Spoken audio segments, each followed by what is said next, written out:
Okay, welcome back to Insurance Gems. So this video is a continuation of the first video where we typically just introduced what an insurance policy is, what they cover, and we did a little bit of definitions.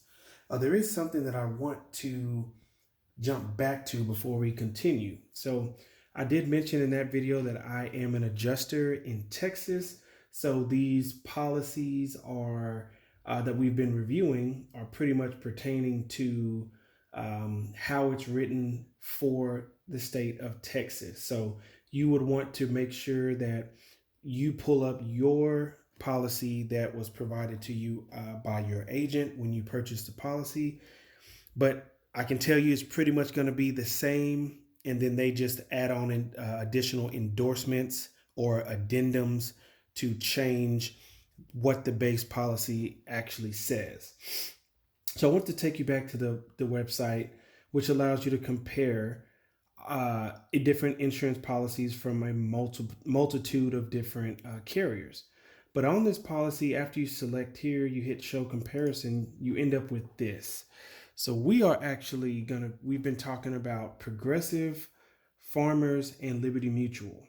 Now, instead of going line by line, word by word in these policies, you can actually jump to this page, which will kind of give you the meat and potatoes of everything. So this will tell you the Progressive policy, Farmers Smart Plan policy, and Liberty Mutual policies, and give you the quick synopsis of it all. So in that last video, we were talking about, who is considered an insured, and then based on that definition, it would be you, anybody listed on the declarations page, or anybody that lives in the house. So if you look at here, it says drivers other than those listed on the insurance card. So what this is getting at is if you allow somebody who's not on your policy or doesn't live with you to drive your car, would damage to your car be covered? The answer is yes in all three instances. This is called permissive use. So, if you're heading home one day and you let your best friend drive your car and they wreck it, your policy would still have coverage. Their policy would also have coverage for your car under the liability section of their policy. But your policy, if you have collision coverage, would cover it. So we're just going to keep moving here. We also touched in last video, where do you have coverage?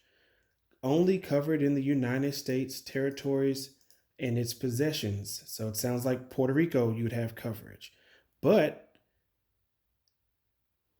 if you go to Mexico with Progressive, the vehicle is covered in Canada. The policy provides coverage for infrequent trips to Mexico within 25 miles of the U.S.-Mexican border.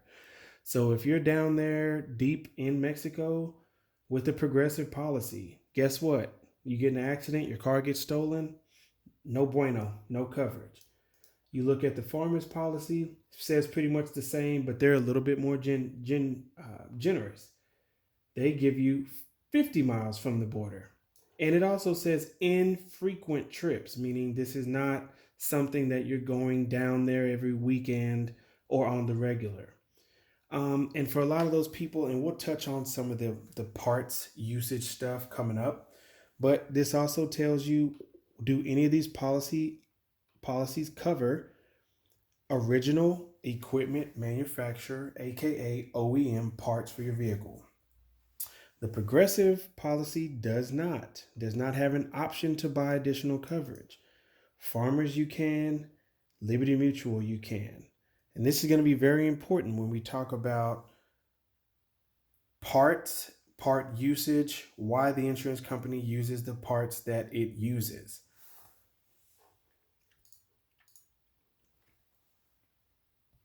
All right, so we're going to talk about uninsured motorist coverage. Uninsured motorist coverage is a coverage that I highly recommend. Essentially, you have your comprehensive coverage, which is additional premium, your collision coverage, which is obviously additional, and uninsured motorist, which is obviously additional. The whole name of the game here is money. If you pay the premium for this coverage, we will pay X. So uninsured motorist will protect you, or it's also called underinsured motorist here in Texas. That pretty much would protect you if you got hit by a vehicle. It was a hit and run. You don't know who hit the car, and you have this coverage. Then you could file it under here. Typically in Texas, this is going to cover a 200. This is going to have a $250 deductible, and not the deductible that you actually select when you pick your collision coverage, which typically is $500. This is going to carry a lower deductible, and it's going to be considered a not at fault accident, versus collision claims are going to be viewed as a as a at fault accident, and we can touch on some of that stuff later. But yeah, uninsured motorists, essentially, this is just the same thing. If you pay for this coverage, we'll pay for an insured. It is legally entitled to recover from the owner or operator of an uninsured motor vehicle due to property damage to a covered auto. So you'd have to go back and figure out on that definitions page, what is property damage? They actually define it right here. They give you some additional definitions. What is property damage? It means physical damage to, or destruction or loss of use to what?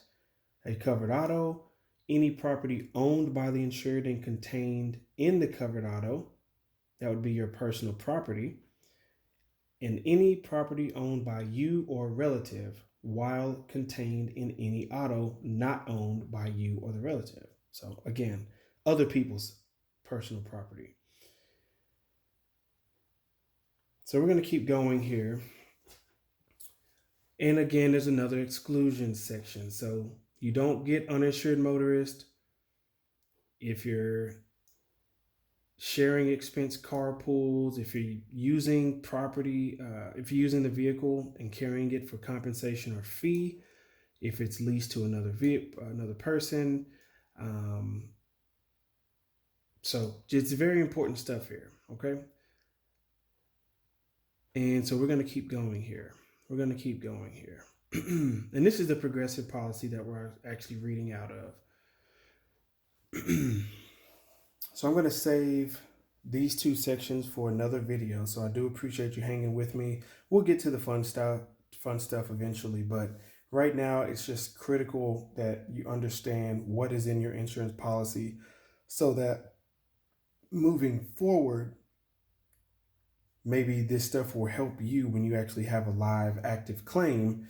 You can run to your policy to be able to interpret what your adjuster is actually talking about.